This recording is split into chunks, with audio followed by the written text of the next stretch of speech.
it's just this competitive spirit where women are often thinking, oh, if I light another candle, then that will dim my light. But that doesn't happen. Actually, if you light another candle, we'll all shine brighter together. If you don't see women acting the way that you would want others to do, then you go first. Welcome to Women We Should Know with international speaker, mindset reset mentor, author, and your host, Leslie Michaels.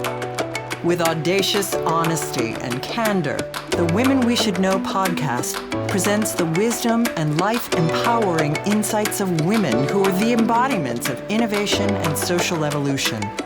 Please join Leslie as she shares potent conversations that will inspire your personal and professional evolutions. Welcome back to Women We Should Know, the podcast where we consistently bring you the voices and the presence and the audacity of amazing women from around the world who are coloring outside of the lines, breaking down the old paradigms, challenging the status quo by refusing to fit in boxes that was or were created by other people.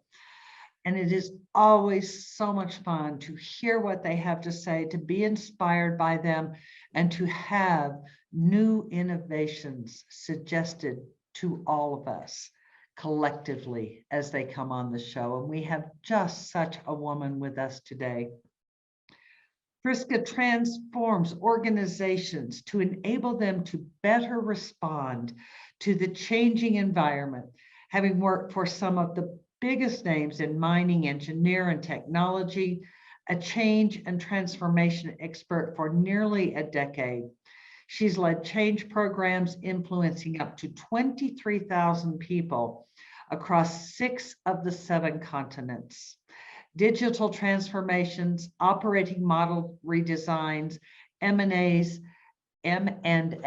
I have to say that carefully or I'll trip on it. I'm talking about some little chocolate candy with color and global restructures. Through her experiences driving change around the world, she's had to hone her influence, communication, and persuasive capabilities to encourage people of all backgrounds to do things differently from the way they've always been done. Now, that is a woman who colors outside the lines. Our kind of woman.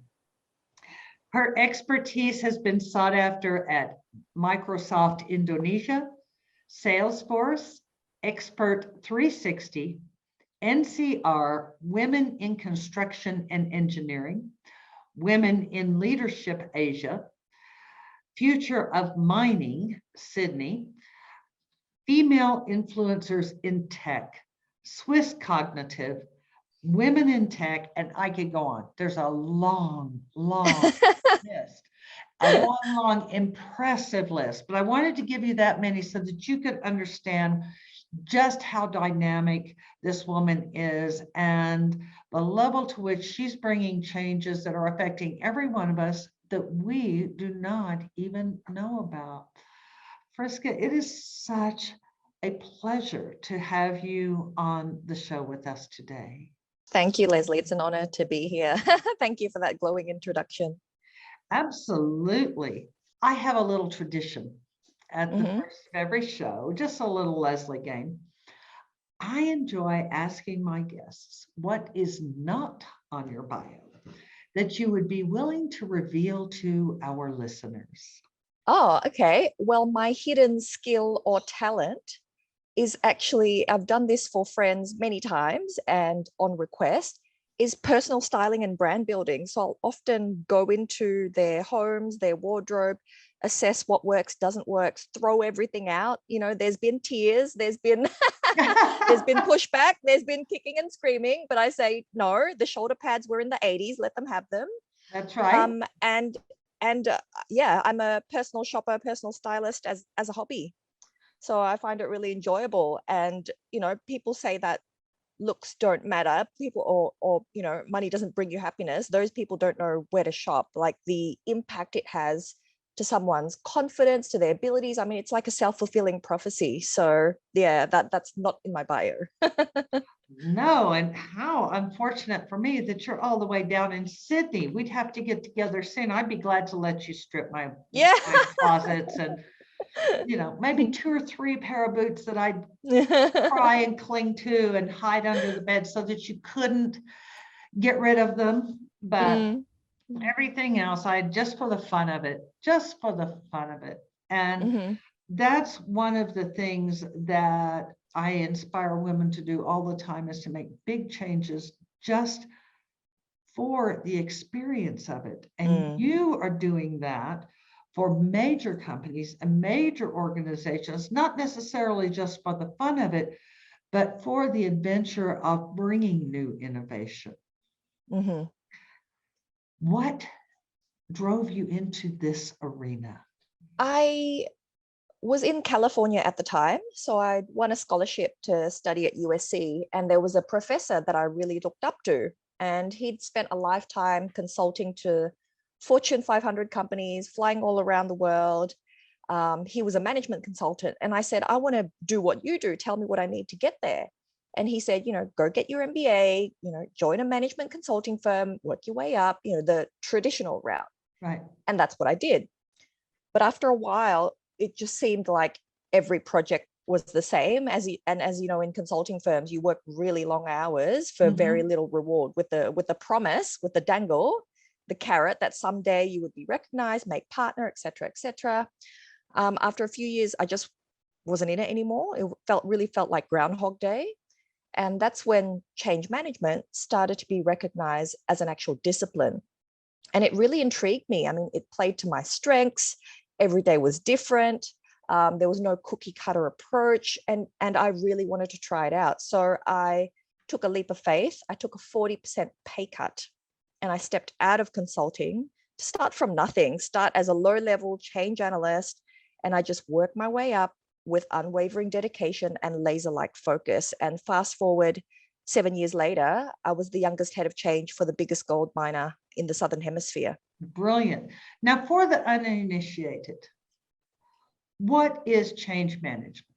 Change management is the discipline that helps people plan, equip, and support for a transition from A to B. So I'll give you a very simple example. In the case of a merger and acquisition, right? One company buys another. There'll be a lot of duplication. There'll be 2 payroll systems, 2 HR systems, 2 intranets, 2 of everything. And so they need to be merged into one. And that merging, that change, it doesn't happen by accident. It happens by design. And a lot of people will cling to their old ways of doing things. So I make sure to minimize the productivity dips associated with learning something new. So that's a simple example. A change could be intangible. So a company could say, I want to change the culture here.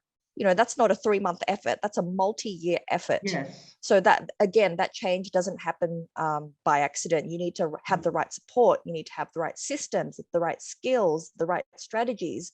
So I make sure that change actually happens. That has to be thrilling. Can be hair-tearingly frustrating at times.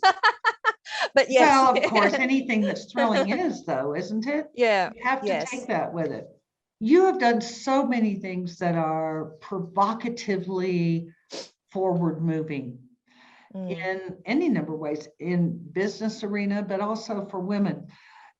What is your perspective around women and the glass ceiling, or I've heard that you call it sometimes the sticky floor syndrome?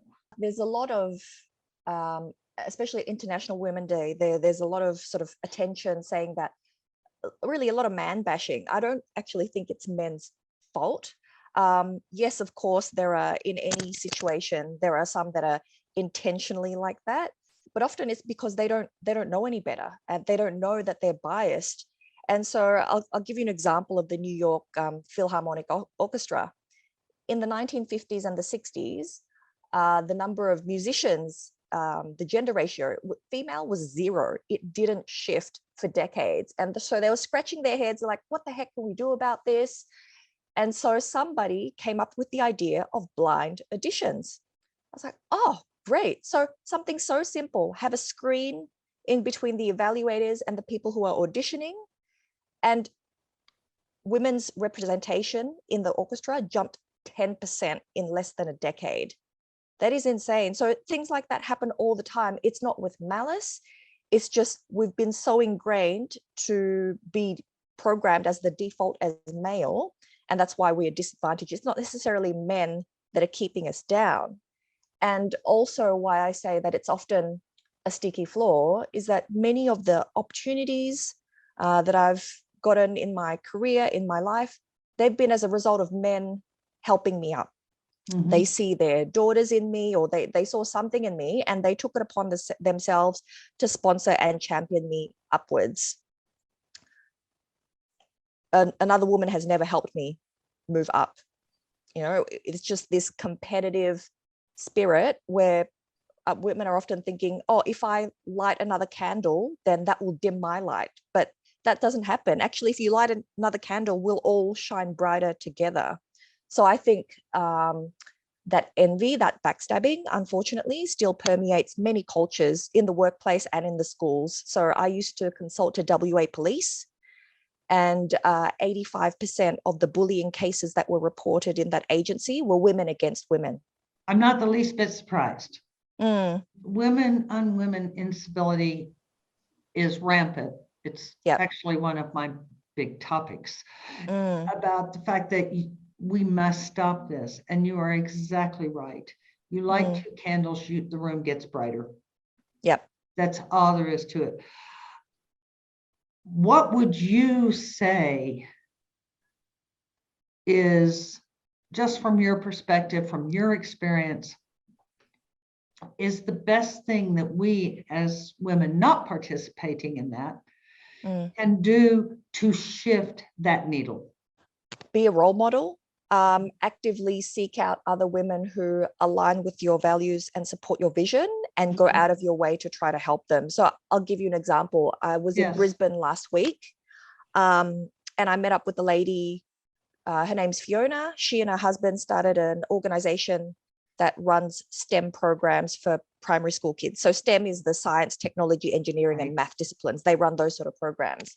I'd never met the woman before. She reached out to me last year asking if I would be open to being featured in her magazine, which was all about promoting women in those disciplines. So I said yes, gave up my time.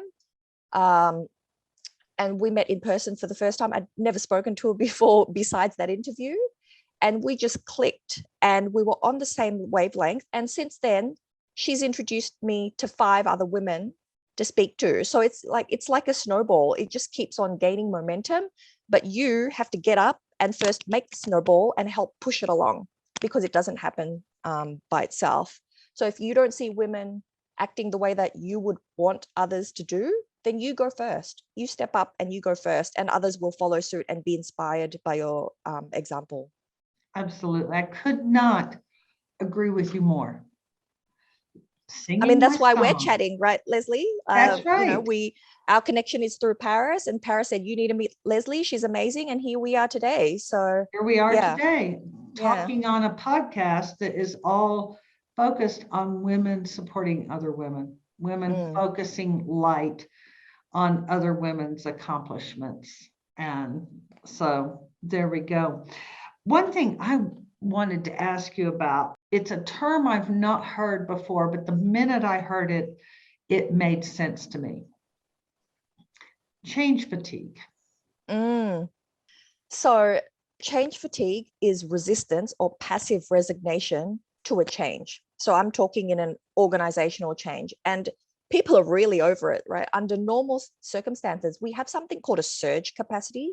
And this means our adaptive internal systems, we draw on this for short-term human survival in very stressful situations. However, since the pandemic, this surge capacity has been depleted. So the research shows that our ability to cope with change is 50% less than that of pre-pandemic levels.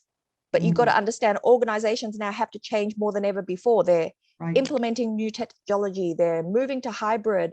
They're trying to strengthen their remote culture. They're trying to support one of the UN SDG goals, right? They're responding to increasing consumer and societal pressure. but Mhm. people just can't take it anymore. They're like, oh my God, I'm so over it. It seems like every week there's something new to get my head around. Right. There's new technology to learn. And so what this means for the change professional is that you have to be really selective with how you communicate and engage people. The answer isn't more engagement. The answer isn't more communication, but it's actually better communication. It's better engagement. Like still, there are still many, many old school organizations that think communication is sending an email or sending a 40-slide PowerPoint deck. That'll get nowhere. So we have to take into account this surge capacity that's now no longer there. Mhm. And a great way to do that is to build trust. So I was reading a Gartner report that the two variables that help combat this reduced surge capacity is trust. So the trust that employees have with their managers and leaders that they've got their best interests at heart, Mhm. and team cohesion. So those are two very doable items that you can pay attention to. Mhm. Mhm. In this post-COVID, are we post-COVID? Will we ever be post-COVID?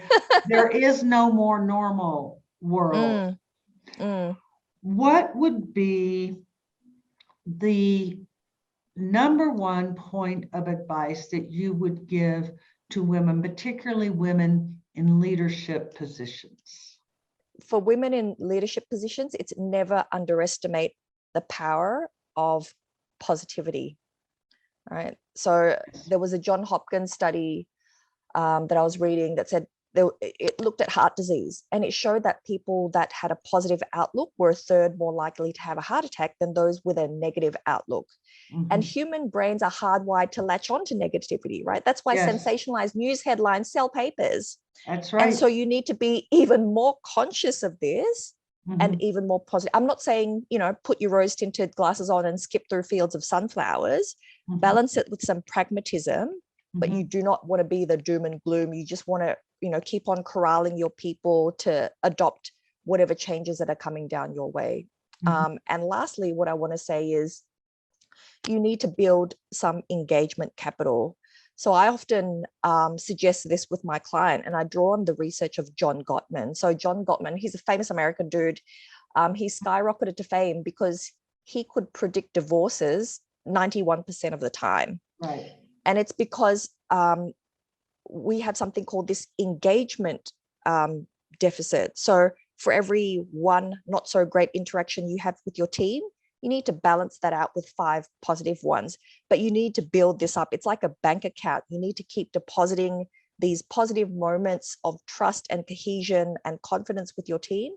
So when times do get tough, they can draw on that and they remember that. So keep on making those small deposits so that it accumulates and it pays dividends, and it helps you ensure that your employees are committed and excited about whatever the future holds at your organization.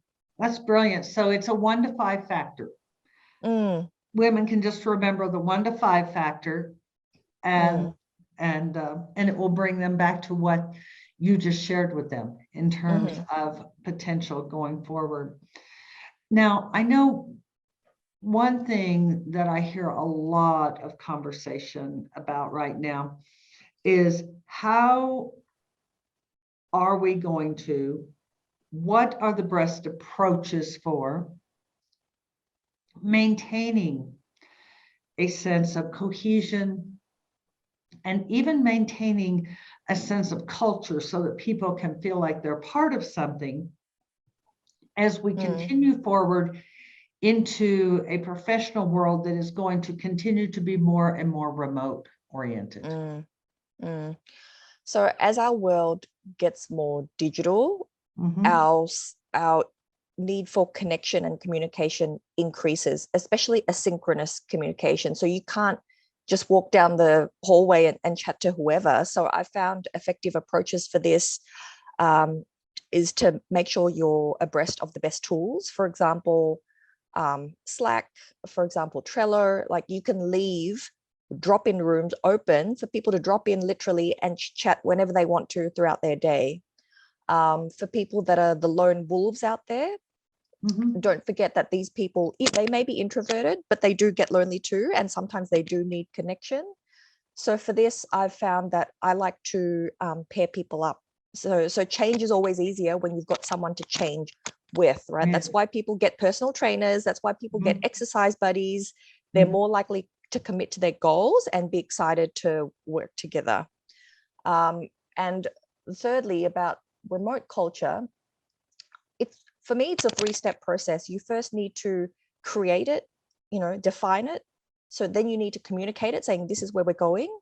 And then you need to strengthen it. Like culture is very, very difficult. It's so intangible because it relies on values, behaviors, norms. So people look up to their leaders to get an indication of what's expected and what's valued around the business. So your leaders need to be even more visible in a remote world. And because we're bombarded with information day in, day out, our attention spans are zapped. About a decade ago, they were 20 seconds, and today they're 7 seconds. So this means I like to adopt the acronym MIFKISS, which is make it frequent, keep it simple. So don't try to impress anybody with your Harvard MBA language. Keep it very simple, keep it very short, and a 2-minute video dialogue every morning far outweighs a drawn out 1-hour session every month. So those are my tips in a remote world. Oh, those are great. And referencing what you said about our attention span has dropped to 7 seconds. I read that recently. And what was most astounding in the article I read is that a grasshopper has an attention span of 12 seconds. That's hilarious. I'm going to use that next time. I know it's hilarious and a little bit unnerving. And a little alarming. Yes, it is a little alarming. But I really appreciate that 2-minute morning briefing memo. That is a spectacular idea. Now, and this is another thing I'm hearing a lot of conversation about, and you seem to have your finger on the pulse of a lot of this. For the individuals such as myself, I'm here in my office. It's great. My team is literally all over the world. So there is that space now where so many people are getting, we don't even have a word for it yet, but almost an isolation fatigue, even though they're working all the time, they're interacting all the time. There is a word for that. It's called languishing, actually. Really? I read about it in a HBR article the other day. It's you're always connected. You're doing stuff. Yeah, you're doing stuff, but you just feel empty. You feel like you've plateaued, and you're not sure why. Yeah. But tell me more. Well, I was going to ask you if you know what it is and if you have any little tips that we can implement to not fall into that particular trap, to uplift ourselves when we are in more of a singular environment, even though we're working with maybe thousands of people. Yeah. So I'm in the same bucket. I may be in Sydney, but my clients are not in Sydney. Right. So I'm constantly on Zoom. So it depends what I'm feeling isolated with. Like if I'm feeling not as connected with my with the different client teams that I'm working on, I introduce an icebreaker, a powerful icebreaker. So something that's totally exactly like you did. Tell me something that's not in your bio. And if you get the right question, you can feel so much closer to people, and it just opens up this Pandora's box of connection that is now there for the taking. Whereas if you just show up and say, good morning, all right, what's the status on this? Why are we late on that? Blah, blah, blah, blah. It's like business, and people shut off. So the power of the right question is very powerful. A second tip I have would be to build time for play. So often at the end of each month, I'll schedule a survey or a quiz, whatever, on Mentimeter, on Slido. So using the best tech tools to generate some sort of fun and camaraderie, or get them to do an exercise before they come to a meeting. Or it could be very impromptu. So I've done one before where there's about 20 people on my Zoom screen. I was like, right, everybody, you have 20 seconds to grab something meaningful from your house and tell us about it. And they all scrammed and came back with something, like So you just have to get creative and do a bit of research, ask around. If you're just feeling isolated and disconnected, just generally, not in a work sense, pick up the phone, right? Pick up the phone, Right. talk to somebody. Because if you're feeling like that, chances are someone in your network is feeling the exact same way. So I know a lot of people that are fully remote. Right. And so a simple, like we used to do it a lot during lockdown, like because no one had anything to do. All they could do was go out for a walk. And often I would use my walks to have 15-minute phone calls with 4 different people just to check in on them. Right. So I'm sure it's not just myself, but that habit has fallen by the wayside now because we can go out again, etc. So yeah, exactly. Yeah, don't underestimate the power of a 10-minute phone call versus an email. Yeah. I really appreciate that one. I have found for myself that I'm on Zoom so much that when I speak with my close friends, I don't want to Zoom. During COVID, it was fun to get on Zoom and have girlfriend happy hours. Yes. Now I want a real live voice on a telephone. There's something comforting about that. So that is a great tip. Yeah. And I have one more tip, Leslie, because especially as we get older, it's harder and harder as adults to make friends. And so I'm new to Sydney. I've only been here a year and a bit. So I didn't intend to move here, came here for a week. On day 6, the border shut to Victoria.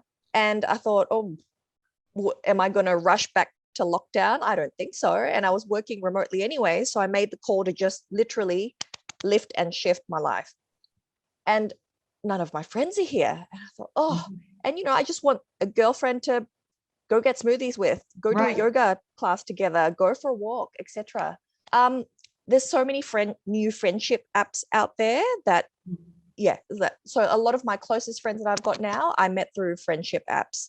So if your current friendship circle isn't doing it for some reason, maybe you've outgrown them, maybe you've just gone in different directions. There's a whole new world out there of possible friends that you can find. That's a great tip. I didn't even know that friendship apps existed, but they seem like a natural result of COVID because COVID took each of us in so many different directions. We got to meet so many different parts of ourselves that we'd either forgotten about or we didn't know were in there. And so I don't know anyone who came out of COVID as the same person that they went into COVID as. Yeah. That's a wonderful tip. Thank you for that. I know you out there in listener land are thinking, oh, I've got to get all this down. Well, don't worry about it. We're going to put it in the program notes. We're going to, just like I always do for you, I love doing this for you. We're going to put Friska's contact information. We're going to put links to everything she wants you to have. Now, some things she may keep private, and we honor that, don't we? But everything she wants you to have access to, we're going to put in the program notes. Friska, as we come close to time, I could keep asking you questions for the rest of the day. You are so knowledgeable and so generous with what you know. But as we come to the end, what is the most important thing that you would like to share that I either forgot or overlooked or didn't know to ask you? The most important thing I want to say is that as women, especially women listeners, that it's so important. I underestimated the power of personal branding and positioning. It's only after I started my own business that I was like, oh my God. So if you haven't started investing in your personal brand and taking the steps to start to be known for the things that you want to be known for, like today is the day. Today's the day. So yeah, you need to make a start. And it's not just for entrepreneurs and businesswomen, even as an employee, sometimes I'll give you an example. I was at a very large gold mining company, tasked with managing the change management efforts for its digital transformation. And I had to present my strategy to the CEO. And I had only been in the business 4 weeks. I was so nervous. I practiced my heart out. The CFO said, brilliant, amazing. The COO said, yep, love it. the CEO snorted at me. He said, I've seen this all before. And I walked away from that meeting thinking, you a-hole, I'm going to show you. I'm going to show you. I'm going to have you wrapped around my little finger, eating out of the palm of my hand. And so I spent a lot of time researching where he hung out, not literally, the things he read, the people who he looked up to, the conferences he attended, And I made sure to start positioning this digital transformation in a positive light in those forums and channels. Long story short, 7 months later, the program that I was on had won many awards, nominated for most innovative and most collaborative in many newspapers, both industry papers and regular mainstream papers. And guess who was up there accepting the award? Him. So sometimes you need to start from the outside in, and that relates to one's personal brand as well. So I know many people who struggle to get seen in the workplace because they work for very large organizations, PwC, Deloitte, pharmaceutical companies, etc. So they started being seen externally before people started paying attention internally. And this has led to promotions. This has led to great projects. This has led to salary increases and speaking opportunities. So this is something that I think that all the listeners should start paying attention to as well. That is brilliant advice. Advice I wish I'd had 20 years ago. Now I get it. But for women who are, younger than me who are watching, that is a wonderful tip. So thank you for not only sharing the tip, but actually giving our listeners an illustration from your own life. Thank you so much. This has been delightful. This has been so informative, Friska. Thank you so much for being on the show today. You're welcome. See everybody. And for all of you out in the jogging trails or wherever you're listening from, we are going to put that information in the program notes. And I am absolutely confident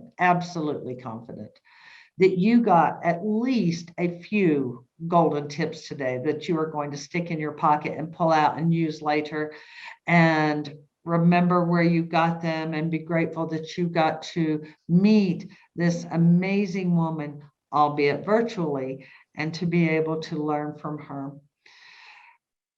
Thank you for being with us today. When you go to the program notes, click subscribe, share this podcast with a friend who would benefit from this amazing woman's wealth of information that she shared with us today. And as you do go through the rest of your day, I'd just like to remind you, you are stronger and you are wiser than you know. Thanks for tuning in, everyone. We hope you received inspiration for expanding your own social innovation and influence.